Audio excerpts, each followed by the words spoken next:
काकू माझा पहिला क्वेश्चन असा आहे, पहिल्यांदा तुमचं नाव सांगा. नमस्कार, मी श्रीमती अंजली शांताराम भुंकर. आवाज येतोय?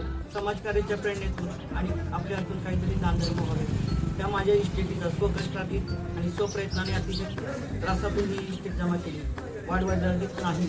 माझे मिस्टर आणि मी दोघांनी सर्व्हिस करून या पैशाची आणि या जमिनीची उभारणी केली. त्याचा चांगला विनियोग व्हावा आणि समाजातील वृद्ध स्त्री पुरुष, अनाथ मुले मुली आणि परित्यक्ता महिला यांच्या उपयोगी पडावं या दृष्टीने मी ही इमारत उभी केली आणि आज सतत 15-16 वर्ष होऊन गेली या कार्यामध्ये मिळत आहे आणि त्यांची सेवा करत आहे. समाजातील चांगल्या व्यक्तींचे मला सहाय्य मिळत आहे. तर माझा पहिला क्वेश्चन असा आहे, तुम्ही जे फाउंडेशनचं नाव दिलेलं आहे ओयासिस, तुम्ही मलाही सांगितलं पण प्रेक्षकांना पण समजू दे, ओयासिसचं काय मिनिंग काय आहे? ओयासिस मीन्स वाळवंटातील हिरवळ किंवा पाण्याचा ओलावा. आपल्या दुःखी जीवनामध्ये आपण खूप कष्ट करतो, कमाई करतो, लहानपणापासून मुलांना वाढवतो, पैसा कमवतो, इस्टेट कमवतो, पण शेवटी वृद्धावस्थेमध्ये कौटुंबिक प्रॉब्लेम निर्माण होतात किंवा स्वतःचे शारीरिक प्रॉब्लेम निर्माण होतात. अशा वेळी नातेवाईकाचे सहकार्य मिळत नाही तर त्यांना हे सुखद जीवन त्यांचं व्यतीत व्हावं. 50 ते 55 वर्षानंतर शारीरिक व्याधी काही ना होतात, काही कृपेने देवाच्या त्यांची तब्येत चांगली राहते. पण ज्यांना अशा तब्येतीची अडचणी आहे किंवा घरातील कौटुंबिक आधार मिळत नाही त्यांना आधार द्यावा हेतूने मी ओयासिस फाउंडेशन प्रस्तुत स्नेहांगण वृद्धाश्रम व अनाथ मुलींचे बालगृह चिंबळी गावी चालू केले. याकरता मी माझी 2 एकर जागा गिफ्ट डीड बक्षीसपत्राने दान केली आणि स्वतः 5-6 लोकांना ट्रस्टी बनवून यामध्ये कार्य केले. मित्रांनो, आजच्या काळामध्ये इथे जमिनीचा जो भाव आहे तो 25 लाख रुपये गुंठा आहे आणि या अशा परिस्थितीतही त्यांनी आपला स्वतःचा स्वार्थी विचार न करता 2 एकर म्हणजे कमीत कमी त्याचे झाले 10 कोटी.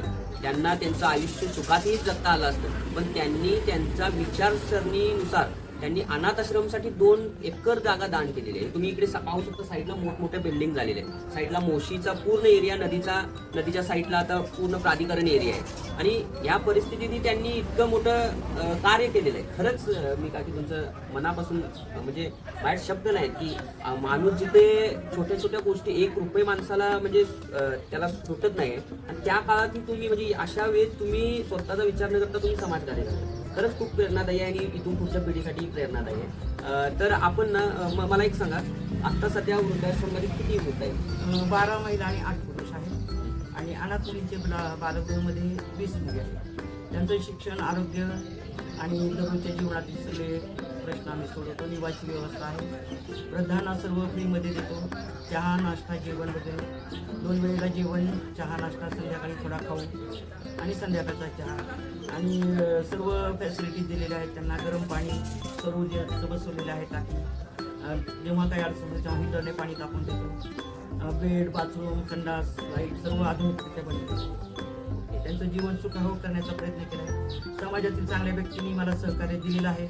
आणखी ज्यांना यातून प्रेरणा मिळेल त्यांनी द्यावं अशी अपेक्षा आहे आणि माझं कार्य माझ्या मृत्यूनंतरही चालू राहावं. तुमच्यासारख्या तरुण पिढीने आम्हाला सहकार्य दिले आणि देत राहा. नक्की नक्की आम्ही तुम्हाला आशीर्वाद आहेत माझ्या सर्व ग्रंथांचे पण आपल्याला आशीर्वाद. त्याच्यानंतर आणखी एक मला विचारायचं आहे की जे आता वृद्ध आहे कोणत्या कारणामुळे येतात, म्हणजे समाजात असं कोणती गोष्ट होती की त्यांना वृद्धाश्रममध्ये येण्यास भाग पडतं? आजकाल काही जॉईंट फॅमिली नाही राहिली, सेपरेट फॅमिली. प्रत्येकीला मुलं मुली आहेत पण त्यांच्या स्वतःच्या प्रपंचामध्ये ते मग्न असतात.